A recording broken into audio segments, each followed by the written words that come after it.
Turmoil grips Shanghai in the 1940s. Various gangs vie for power, the most feared of which is the Axe Gang, led by the infamous Brother Sum and aptly named after its weapon of choice. Without a trace of policing, one can live calmly just in unfortunate regions which don't engage the packs. A model is Pig Pen Backstreet, an apartment home to individuals of different exchanges, shown to a salacious property manager and his tyrannical spouse. At some point, two agitators, Sing and Bone, come to the rear entryway mimicking individuals from the Hatchet Posse to acquire regard. Their arrangement flops pitiably, and Sing's tricks draw the genuine pack to the scene. In the enormous fight that follows, in excess of 50 hoodlums are crushed by three occupants who are strong combative techniques aces: Coolie, expert of the 12 kicks, Designer, expert of the iron clench hand, and Donut, expert of the hexagon staff. After the battle, Sing and Bone are captured by Sibling Aggregate for creating problems and openly embarrassing the Hatchet Posse. The two barely get away from death while Sing rapidly picks the locks on the chains with which they are bound. Sing requests Aggregate to make himself and Bone individuals from the Hatchet Pack. Dazzled with his skill at lockpicking, Aggregate lets them know that assuming they kill only one individual, he will permit them to join the posse. The following day, the couple gets back to Pig Pen rear entryway to kill the landlord, however flop cleverly because of incompetence. The two head out in different directions, barely escaping from the irate proprietor. Sing is severely harmed and conceals in a traffic light platform, where his wounds precipitously mend. During this recovery, he unwittingly strikes the steel sides of the podium, having profound impacts on his hands. After he has completely recuperated, he rejoins Bone, yet can't make sense of his secretive mending. Sing and Bone mourn their disappointment in the city, and Sing portrays his life as a youngster. He went through his pitiful time on Earth, with investment funds, to purchase a Buddhist palm manual from a hobo determined to protect world harmony.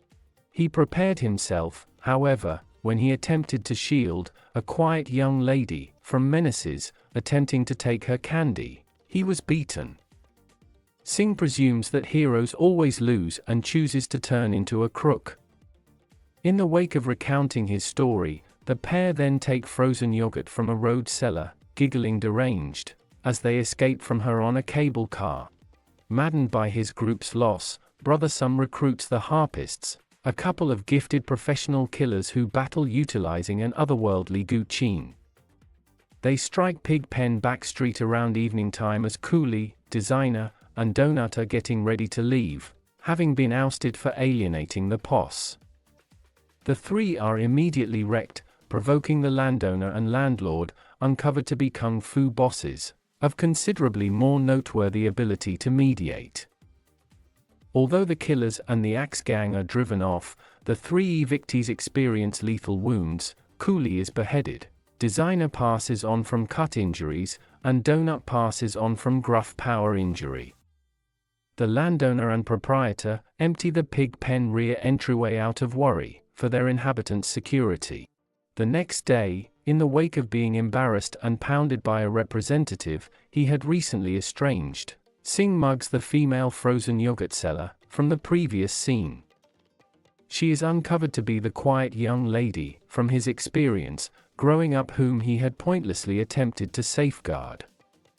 He perceives the old candy she offers him as a badge of her appreciation, however, ends up being vexed, repelling her and scolding Bone. In irritation, he drives Bone away and is gotten by individuals from the Hatchet group. Brother Sum, having prior seen's ability to Sing to rapidly pick locks, educates him to slip into a psychological refuge to free the monster, a hired fighter supposed to be the most perilous individual on the planet. The monster is liberated and brought over to the Axe Gang headquarters, behind a casino. In any case, his cocky disposition and messy appearance puzzles Sum and his men. Before long, they are at last persuaded when the monster shoots a firearm point at his own head and then stops the shot between two fingers. The monster, be that as it may, loses interest in some, and approaches the property manager and landowner, who have come to Total's club to manage him and his posse. The three experts connect with each other, and although at first survive, the landowner can curb the monster by severing the main Goliath burial service ringer, and involving it as a bullhorn to enhance her sonic method, the lion's thunder. The monster, harmed, professes to give up, however at that point endeavors to wound his rivals with harmed spikes.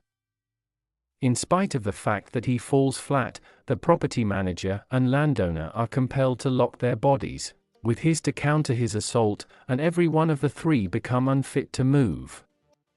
Some orders Singh to kill the landowner and property manager, yet feeling reformed, Singh beats away some and hits the beast instead. Infuriated, the monster breaks liberated from the joint lock and wallops Singh. Luckily, Singh is lively away by the property manager and proprietor when the monster's back is turned. The monster, irritated by his grumblings, casually kills some and gives pursuit. At Pigsty Alley, Singh, while wrapped head to toe in gauze and treated with Chinese medication, goes through a transformation. He rapidly recuperates from his injuries, and his inactive potential as a natural-born kung fu genius is realized. He draws in the Axe Gang and the monster, fighting off the hoodlums effortlessly. Anyway, the monster sets up a battle, and his toad technique sends Singh rocketing into the sky. As he falls back to earth, Singh recalls the Buddhist palm, and conveys a blow that thumps the monster's level and leaves a gigantic, hand-mold pit in the ground. The monster again claims to give up, yet while Singh yields, the monster attempts to wound him with his poison barb, similarly as he had attempted to stab the landlord and landlady.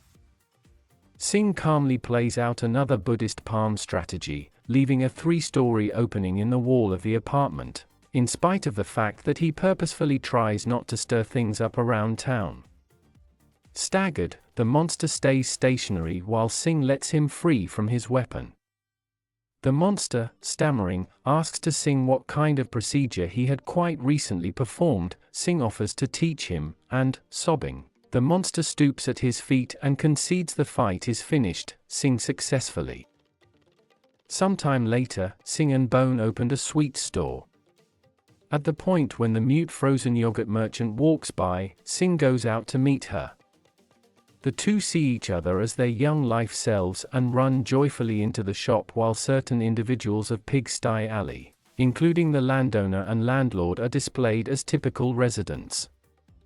Outside, a similar transient who sold Singh the Buddhist palm manual offers a determination of hand-to-hand fighting manuals to a kid eating candy.